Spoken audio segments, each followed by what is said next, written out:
வான்வந்த தேவர்களும் மாலயனோடிந்திரனும் காணின்று வற்றியும் புற்றெழுந்தும் காண்பறிய தான் வந்து நாயேனை தாய்போல் தலையளித்திட்டு ஊன் வந்து ரோமங்கள் உள்ளே உயிர் பெய்து தேன் வந்த மூதின் தெளிவின் ஒளி வந்த வான் வந்த வார்கழலே பாடுதும் கான் அம்மானாய்.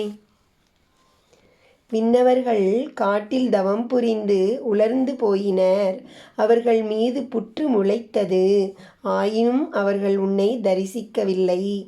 ஆனால் நீயோ தாய்போல் வலிய வந்து எனக்கு பேரருள் புரிந்தனை. உடலில் ரோமம் சிலிர்த்து உள்ளே நெட்டுயிர்ப்பு அடைந்தேன். ஆனந்தம் அமிர்தம் அருட்ஜோதியாய் மிளிரும் உன் பெருமையை பாடுவோம்.